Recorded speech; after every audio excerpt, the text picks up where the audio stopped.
É engraçado, eu não sei se...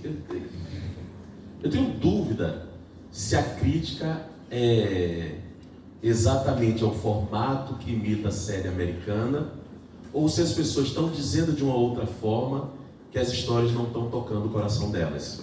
Porque a gente fica, às vezes, criando teses e tal, mas, assim, eu não sou professor de roteiro, nem vou me arvorar isso.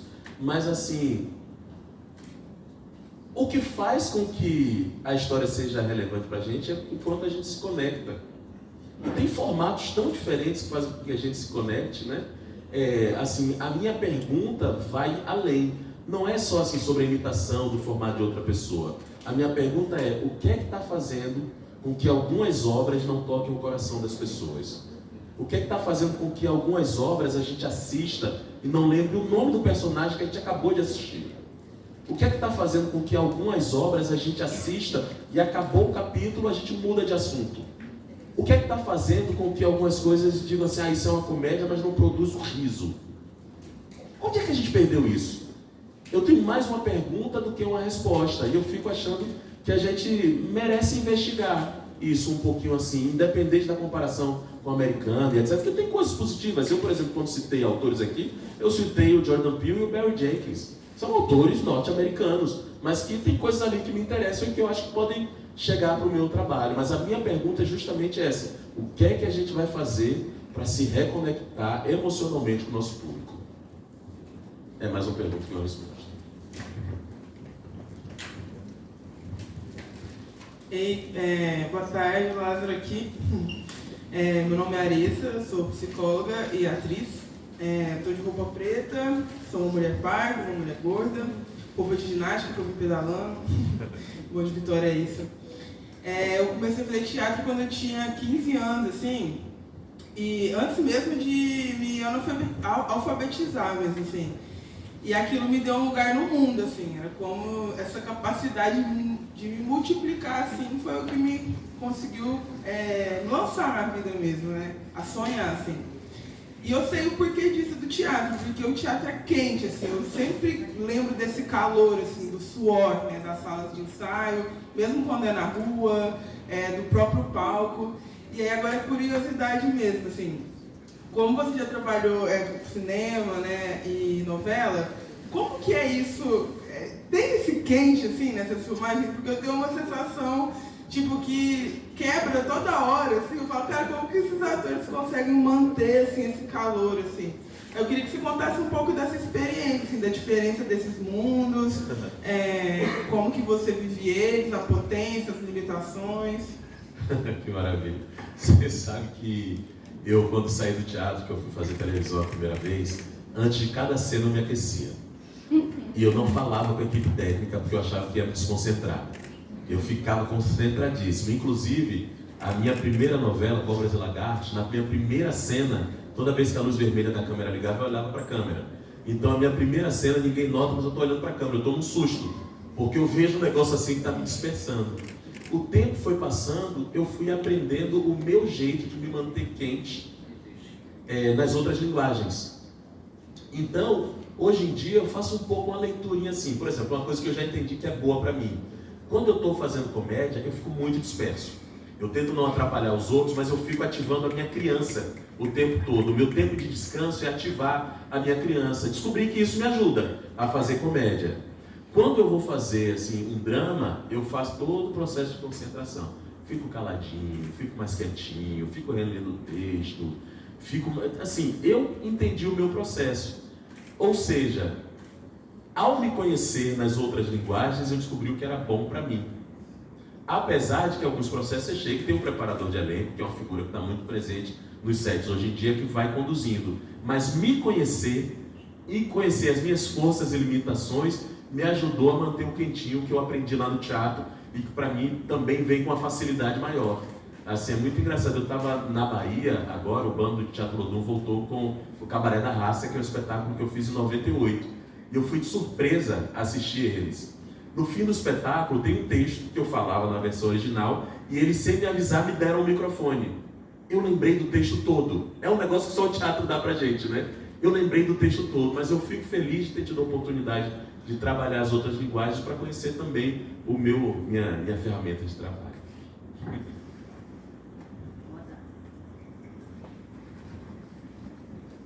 Boa tarde, meu nome é Henrique, eu sou um homem pardo, 1,81, cabelo castanho, estou usando uma camisa branca, uma calça cargo jeans, e eu queria perguntar mais sobre questão de processo criativo, né? Você é um artista que tem uma longa carreira, desde aí de Cinderela Baiana até medida provisória. E eu queria perguntar mais como o ócio para você foi importante durante sua carreira, né? Como o processo criativo, o ócio para o artista, né? O não fazer nada para produzir, a observação. Ou se durante sua carreira você não teve um pouco esse direito, né? Assim, como um artista negro, né? Se você tem aquela coisa de que você tem que trabalhar mais, produzir mais. Então, mais essa pergunta mesmo, né? Como o ócio fez parte do seu processo criativo, você não fez? Não fez não tinha tempo para ócio não. Não estou elogiando isso não, tá? Não ter tempo para ócio, mas assim, no começo era trabalhando no hospital de dia e de noite ensaiando teatro, então não tinha ócio. Aí depois veio para o Rio de Janeiro, aí tinha medo de voltar para casa do meu pai, eu não tenho o dinheiro do aluguel, então quando eu não estava trabalhando, eu estava inventando um trabalho, para ter um complemento da renda. Aí depois eu comecei a trabalhar constantemente, só que o fantasma permaneceu. Então, mesmo quando eu estava trabalhando, ganhando salário todo mês, eu ficava achando que eu tinha que inventar uma outra coisa para quando descobrissem que eu sou uma farsa, eu ter dinheiro no outro negócio. Aí teve uma hora que eu disse assim, a arte não vai dar dinheiro. Aí comecei a pensar nas coisas assim, vou ter um restaurante. Aí ficava pesquisando restaurante, editora de livros, sempre com medo de não ter dinheiro. Então o ócio não existiu muito. Problema, inclusive, terapêutico, que depois eu falo só com você. Tá? Vou aqui me expor para as outras pessoas. Mas a primeira vez que eu tive ócio foi esse ano, por incrível que pareça.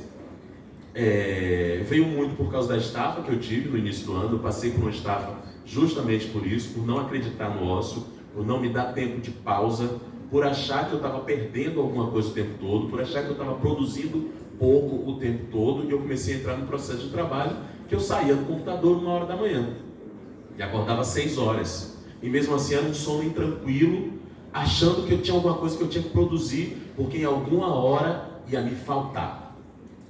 Passei por um processo terapêutico e esse ano eu precisava organizar o material do livro novo que eu vou lançar, que é uma continuação do Na Minha Pele. Tem um material que eu escrevi de 2018 para cá, e eu me dei de presente ir para Cabo Verde, ficar 10 dias sozinho, organizando material. E eu achei ócio uma coisa boa. Eu achei bom. E eu estou sonhando agora que todo mundo tem alguém que financie o ócio. A gente merece.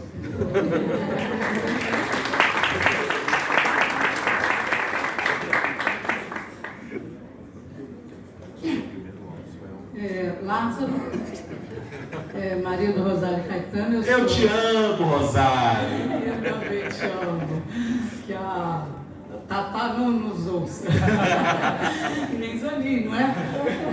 Mas Zanin tá tudo junto. Hoje eu fiz Zanin de sunga, já estou no casal. Estava no ócio.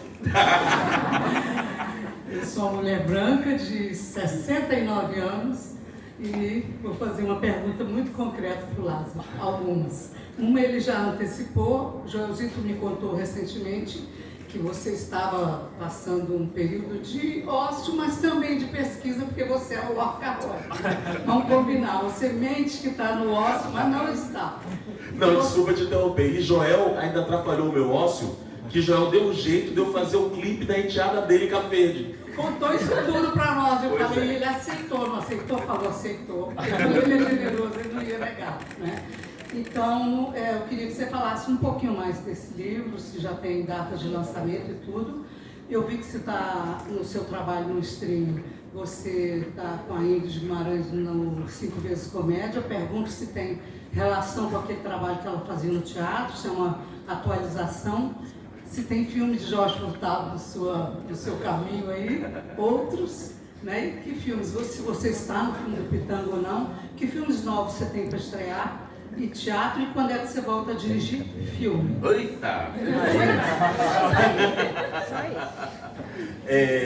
Até esqueci da primeira. O primeiro é o livro. O livro. O livro é uma continuação do Na Minha Pele, que eu lancei em 2017. Eu não queria lançar, mas um monte de gente começou a me provocar. Eu comecei a rascunhar os textos e descobri que eu queria falar mais sobre o tema, analisar os últimos anos, falar sobre a minha mãe, que eu falei muito pouco sobre ela no primeiro livro, e fazer um livro um pouco mais subjetivo do que o primeiro, porque achei que estava nessa hora. O livro está pronto, ia ser lançado em novembro, adiamos para março, porque tem eleição, Olimpíada, e é um livro que eu quero acompanhar muito ele, assim como eu acompanhei o primeiro livro, porque eu acho que ele vai gerar debates que acho que são importantes assim, para o tempo que a gente está vivendo.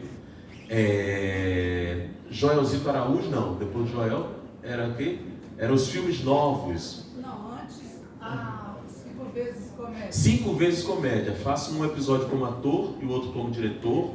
O episódio como ator foi dirigido pela Flávia Lacerda, minha amiga querida, irmã, diretora maravilhosa. E o como diretor eu dirijo Ingrid Guimarães.